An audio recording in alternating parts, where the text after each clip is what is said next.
let's talk about the content strategy. Now, normally when people talk about content strategy in the context of social media, it's about how to grow your audience. And yes, we're gonna everything that we're gonna go over right now will essentially grow your audience, but we're gonna talk about it through the lens of making money because creating content will definitely in different ways how you can do it in different content that you're going to be creating is going to affect your chances of making or not making the income using that content. So let's talk about what you can do to make sure that the content you're creating can actually provide for you at some point. Now, first of all, is knowing your audience. Do you know who your audience is? And we've talked about this in a different course, but this is extremely important. Now, at first, you will just have to make a guess, though. If you already have a business or product or service that you're selling to your audience, you know who they are, and therefore that's the audience for whom you should create the social media project for. They're going to be your consumers because you want more of them to buy your products and services. So then you're ahead. Of course, if you've already been running your social media project for a while, you probably know who your audience is. But if you're starting from scratch and you really got nothing going on, it would have to be your guess. Now, in my case, for example, I make videos about electric cars, and I was not surprised to me that majority of my viewers are men. So that guess I could make pretty safely, and it was confirmed once I started looking at my stats as I was creating videos. You will have to make some of these guesses as well, but don't be surprised if your audience is a little bit different than you thought. And if so, figure out why. If this is a particular demo that you're attracting to your content, embrace it. It doesn't really need to be the audience that you thought was going to show up. You should embrace the audience that did show up and wants to support you. But it is important to know who they are. At first, it's going to be yes, but the later, the statistics will show you and reveal to you who they are. Now, this is important. Why? Because the products and services you're going to be selling and offering needs to be targeting this specific audience. So when you're looking for the services and products that you want to feature on your social media platform, or the sponsors and the brands you're going to be working with, you want to make sure that your audience is perfect for what it is that they're looking for. And a lot of times this is how you get a sponsor. They say, hey, we're looking for this audience. You have that audience, that's great. How many of them can you bring over here? And you say, well, this man, you say, you know what? Sure, here's some money for that. So knowing who your audience is extremely important, not just for yourself, but also for a lot of other brands and people who you're going to be working with. Now, consistency. This is extremely important, and this is something that every single YouTube coach, especially but social media coach, will tell you. This is how you grow your audience. But consistency is important in many other ways. First of all, when someone's reviewing your channel, somebody who will be deciding on whether or not this brand will give you a product to review, work with you, give you money, and so forth, and your own audience that might be thinking about donating to you through Patreon or subscribing to your Patreon or paying you money for your products and services. One thing they want to see is that you're serious about this, and one of the ways to show that is to be consistent. And there are different ways how you can show that, but most importantly, posting your content on a regular basis or on the same days is extremely important, because you're creating a habit, and you're also saying it is my habit because it is my full-time job. I take this seriously, so you should do business with me. You should support me. You should buy products and services from me, or the products and services of the brands that I work with and advertise on my social media project. So consistency is important. I will let you find out by watching the YouTube coaches and social media coaches how often it is recommended to post on the social media that you have picked. But for example, for on YouTube, it's about 3 times per week. On Instagram, it's 2 or 3 times a day. Podcast is also 2 or 3 times per week, and that changes because different algorithms sometimes reward you or punish you for how often or how seldom you post. So I want to make sure that you stay on top of those trends, and that's why it's important to follow those social media coaches on their YouTube channels, on their social media, whatever platforms that they are on. So consistency. Make sure to make a schedule that works for you. Don't forget, we just talked about how much time you have to spend on this. Making content content is only going to be part of your time that you're going to be spending on this project. Of course, reaching out to people, figuring out the equipment, shopping for the equipment, all of that is going to take a lot of time. So figure out how much time you have to actually create your content, and make sure that the schedule that you have a schedule that works for you. We've talked about this in a different course as well, but you need to pick 104 topics in whatever hyper niche that you picked, and make sure to pick a hyper niche, so 2 niches down, 3 levels down from any general topic. But the reason it's 104 topics is just so you know that you're able to sustain and create content for at least a year ahead, even if you're producing just 2 videos or podcasts or posts per week. Now, if you are doing something that relates to trends or news, obviously that's something that will dictate to you on their own every day. Every week you'll wake up and say, oh, these are the trends, these are the topics. You don't have to worry about it. But for most niches and hyper niches, you will need to make sure that you have a list of these. And don't forget, these topics, you need to think about them through the lens of what products and services can you promote, can you build into those topics. Make sure that you can relate. Make sure that when your sponsors are approaching you and saying, hey,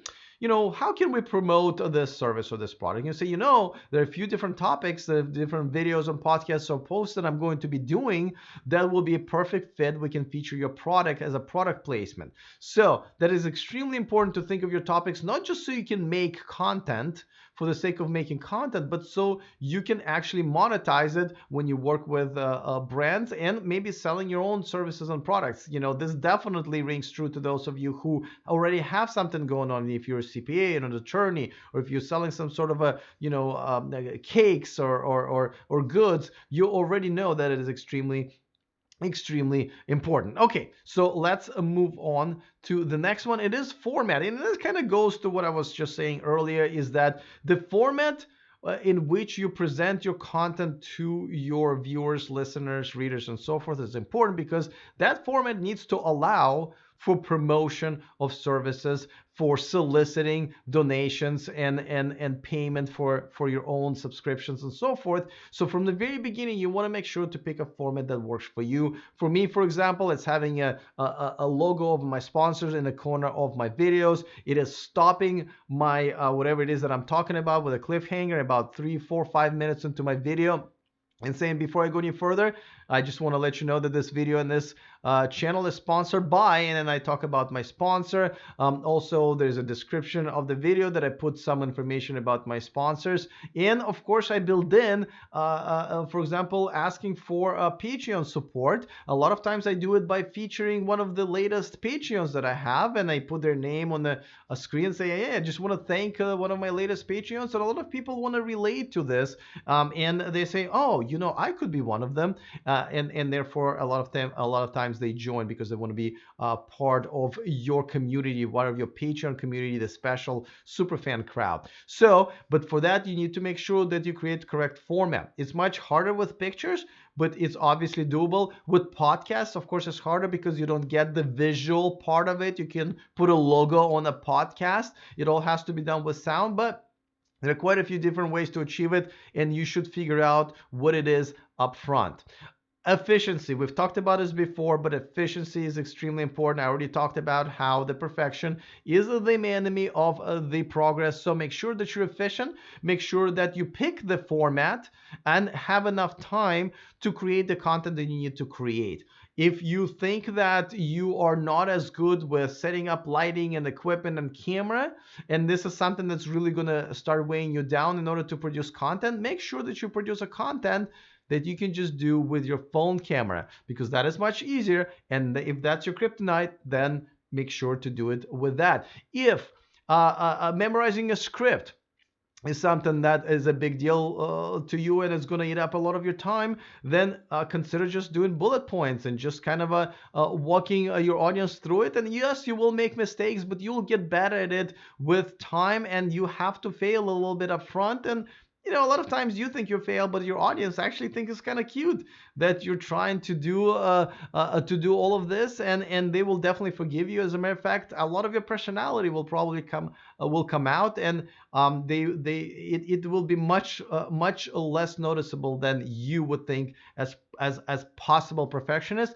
But make sure you're efficient. Make sure you use those 20 hours that you've taken away from your friends and family. Make sure you put them to a good use. Again, if you know you're going to be on hold when you're calling a potential sponsor or a PR person, make sure you have something else to do. Maybe there's a couple of pictures you can post on another social media to promote this. Maybe you can be editing a video or a sound clip while you're on hold. So make sure you are efficient, but only you can figure out what makes you efficient. Just make sure to identify the things that you will spend most time on that can be replaced or retooled, and make sure to take care of it up front. So all of this time that you spend on this project is done, I keep saying efficiently, but I don't know what other word can be replaced with efficiently, because it is extremely important to your success.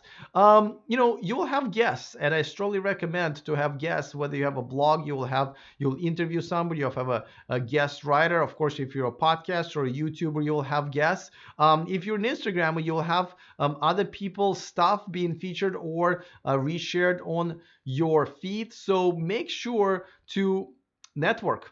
Networking is important. When you talk to your guests, they could be part of the brand that you're hoping to make business with. So if you're approaching a brand saying, listen, I would like to review your product, but it could be one video. But in another video, so we'll double the number of videos we're going to be making, I will interview you, the PR person, or maybe you have a spokesperson, and sometimes they will even allow some of their executives to be interviewed, and it is a possibility. So make sure that you have guests, because guests can be extremely important. Another example of why you should have a guest, let's say it's another YouTuber, another social media influencer. When you have a guest, that means that they will most likely promote whatever content you've produced together, and therefore you will grow. And some of these guests may just bring sponsors to you as well. Yes, other YouTubers can bring sponsors because they're trying to make a deal with a brand, and they're going to say, I know I'm a small YouTuber, but I have someone else who's also a small YouTuber. So if you make a deal with both of us, it's going to be worth your while. And other YouTubers who can be your guests, but they can also be people who are driving sponsorships. Also, their audience, when they come, if they decide to subscribe to your channel or follow your Instagram or your blog and so forth, they will also be converted in some cases to Patreon. So it's very, very important to not just grow your audience and create the content like this, but also understand that will result in more dollars in your pocket. Building in community, I know I talked about it a lot, but community is essentially obviously you want to have a community just because you're a content provider and you're a social media influencer, and it's important. But also don't forget, your community is what's going to be spending money either on your sponsors or directly on you, whether you have a subscription service, a Patreon account, or your own product. Your community, the closer they feel to you, the more of value you bring to them, the more likely they actually pay to you for that value. So make sure to build a community. And we've gone over how to build a community in a couple of other courses, but of course you can build it on in different ways. One of them would be replying to comments. People will comment on your content. Make sure, especially in the beginning when you have time, reply to your comments. That does wonders. Not only your content will be promoted more by the social media platform that you've picked for your social media project, but also the every time, it's kind of like door-to-door salesmanship when you're running for a local government or to be a mayor of a small town. You have to knock on every door and talk to every person, and replying to comments is actually does just that. Going live, almost every single social media platform has a way to do that. So make sure to go live, because this is where you engage your community in real time, and a lot of people really love that, because this is the way they can make a comment. You will read it in your live chat room, and you can address your audience, not only pleasing that particular person, but also everybody will see that, hey, this person loves interacting with his or her community and will definitely give you lots of brown points. The sense of community is absolutely huge. Now, in the beginning, when you have time, once again, reply to private messages. Don't forget, at some point you won't be able to because you will have so little time left. Sometimes people hire people to do that. Sometimes they just don't reply, which kind of sucks. But at some point you'll have to make the decision. But in the beginning, make sure to reply to private messages. That is another way how you can build your community one by one, door to door. Giveaways and contests. Nothing makes your community excited when you involve them, have them contribute to your content, and then you give out prizes and make it all fun and games. Now, every single social media platform has its own rules, unless it's your own blog, on how you can do the giveaways and contests. Make sure to read those rules and follow them, because if you don't, you can lose your account. Now, last but not least is create a tribe name. Like for example, with Justin Bieber, they are Beliebers, right? And there are almost every big celebrity have their own followers be called something, and that also creates a sense of a community. There's a whole books written about it. So if you can, think of a tribe name, and you can call your viewers by the name of that goes along with that tribe name. And sometimes it just happens. Sometimes your viewers will give you the tribe name and call themselves with a certain word, or and that's the best when your community creates bigger community and tighter community. It does magic. But building a community is extremely important. I know there's only 5 things on this list, and it goes for much longer. But the general concept is interact with your community, build your community, and reward them, and they will reward you back. And a lot of times it will create your income because they are essentially your customers. Now, let's talk about reusable content. I don't mean to create content that you can repost over and over on the same social media platform. As a matter of fact, it's against a lot of those social media platforms' rules. So don't do that. What you want to make sure is that when you're creating content for, let's say, YouTube, you can still reuse it for Instagram or other social media platforms. Maybe you're doing something where you can just strip out audio and create a podcast with that. That goes back to format, but this is something to think about if you want to make videos, but at the same time podcasts, or podcasts and then put a camera on you. That way you're essentially reusing your content on a different platform. It doesn't always work. For example, Twitter and Instagram, those are much shorter attention span type of content consumers that usually hang out on those social media platforms. So if you have a 15-minute video, it will be extremely difficult to create an Instagram content. But again, there are other social media platforms that it will. Same thing with Instagram. If you created something on Instagram, that's probably good to be consumed on Facebook and LinkedIn and a few other platforms. So think of how your content can be reusable. And if you can make a few adjustments to make it so, then definitely do that. Because I know I always recommend to start with one social media platform. And that's what my first course is all about. How to pick that social media platform that's right for you to make money. Not just to have fun, but to make money.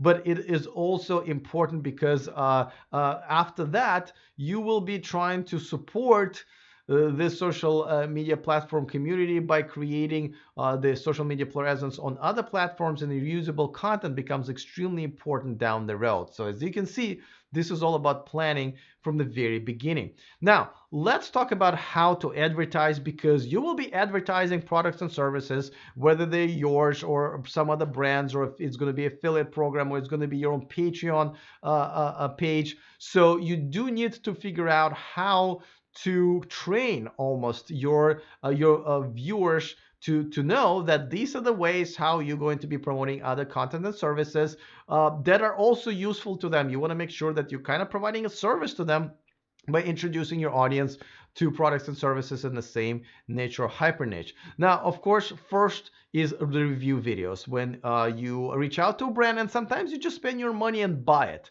If you're reviewing earbuds, it's not that much of an investment a lot of times to buy them and review them. But this way, your audience will know, okay, this YouTuber or this podcaster takes a product and talks about it and reviews it and says pros and cons and so forth.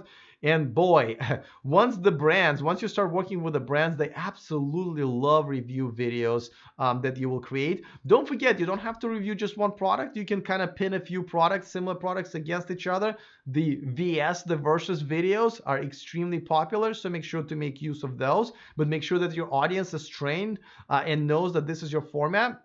Shout out, from the very beginning. We talked about getting those first sponsors that may not be paying you money, maybe just giving you products here and there, but you want to give them shout outs so your audience knows that, hey, this YouTuber, this podcaster, this Instagrammer consistently promotes and does shout outs to some of the brands that he or she works with. We talked about on-screen logos or products where you're displaying this on screen. Make sure you don't overdo it. In my case, I dedicate a very small piece of my real estate, but the logo stays on throughout the entire video. It's a sponsored by, and then the sponsor is right there. I mean, this way you're being honest and saying, yeah, this is the brand that's paying me money, so you can make your own decision about my opinion that I'm expressing in this video. But at the same time, sponsor is happy and your audience knows, like, hey, listen, this is what he does, and we're just going to get used to it. Just like when you're watching a sports game and you're like right next to the score, this is sponsored by AT&T or whatever, you kind of get used to it. If you've been watching sports for a while and that never happened, and all of a sudden you see a new logo, you go like, whoa, wait a second, now they're trying to make even more money on me. You don't want to do that. You want to make sure that you do it from the very beginning with whatever sponsor you can get from day one. Product placement, that's another way how to promote products and services where you kind of incorporate them into your show, into your content. And this is kind of up to you how to do it. Review videos technically are product placement videos. You can do the same with podcasts and in blogs, but this is essentially product placement. But even if you have a brand that would be providing a shirt or a watch or a hat to you, and even though you have nothing to do with fashion or watches or whatever, you can say, listen, at the end of the show, the wardrobe or the watch is provided by, and you give a quick shout out to that brand, and that's kind of a product placement because you're showcasing the shirt or the watch or jewelry or whatever it is. That's one of the ways to make money, but it's important that your audience from the very beginning knows that that is just how it is. That is how your content is being created, and that's how they have to consume it. And of course, sponsored segments. This is kind of putting, a bit of commercials in the middle of your content, and make sure that they're entertaining. Make sure that it's you who are doing it. You don't want to kind of put a B-roll in there and just let them watch for 30 seconds. A lot of times people will leave because it's not interesting. Make sure it's something that you've created for the brand. The brands will love that. Their brands will say, great, people will continue watching because it is the talent, the host of the channel, the host of the podcast, or the blogger that's creating this advertisement. It definitely carries more weight for the viewers because you are kind of recommending this product, and brand of course loves that. So when you do sponsor segments, make sure that it's entertaining and it's not too much, and your audience is able to consume it, and you're providing once again service to them by exposing them to this brand or maybe a certain feature or of a product that you're talking about. All right, and last but not least, and I have the same slide talking about reusing the content, right? In my last class, make sure to adjust. Make sure to check your stats. Make sure to check your feedback from your audience. Make sure to check the feedback from your sponsors.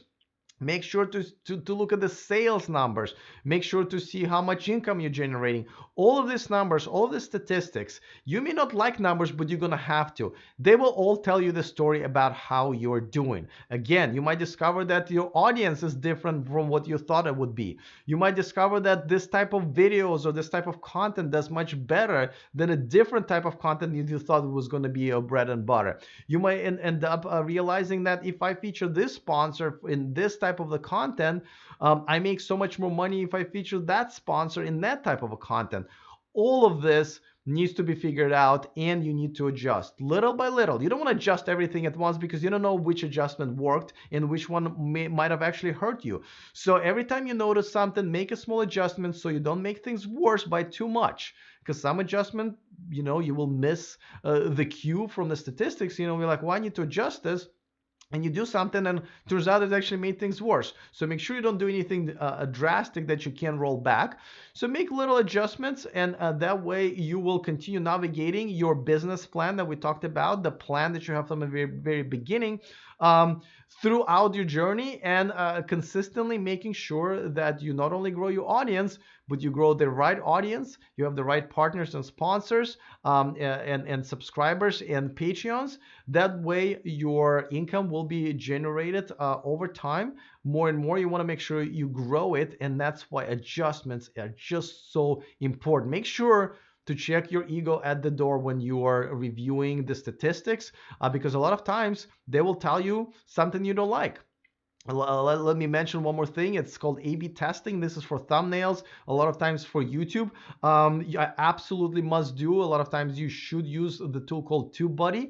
And it is where you put two different thumbnails for your video, and then you, after a couple of weeks, you run it and you see which one people click on the most, because the click-through rate actually makes your video promoted more on YouTube, and it works with other social media platforms as well, but especially on YouTube.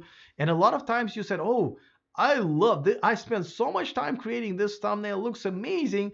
But this one, really simple one, that's really almost just a screenshot of one of the frames, done so much better. Doesn't matter. You go with that second one and you learn a lesson and you adjust. Maybe text and too much stuff on your thumbnails is hurting your click-through rate, and something very simple that people just are attracted to works much better. And then check your ego at the door and make sure that you go with the one that will create more views and therefore generate more income. All right, so this is the list of things that you need to do to prepare yourself for this journey, to make sure you have enough time, money, health, and many other things that you need to dedicate for this, because again, it's not an easy journey. Lots of sacrifice of your time with friends and family, and your own time, a lot of times money and effort, but it is definitely worth it at the end. But you need to make sure that you change your life in a little ways for this project, because this project will end up changing your life in the future, which I'm assuming you want it to be, being a full-time social media influencer. So there's a lot of work to do. Make sure to maybe rewatch some of the parts of this video and write it down, come up with what you can, and don't forget 20 hours. That's what you need minimum. All right, let's move on to the next lesson.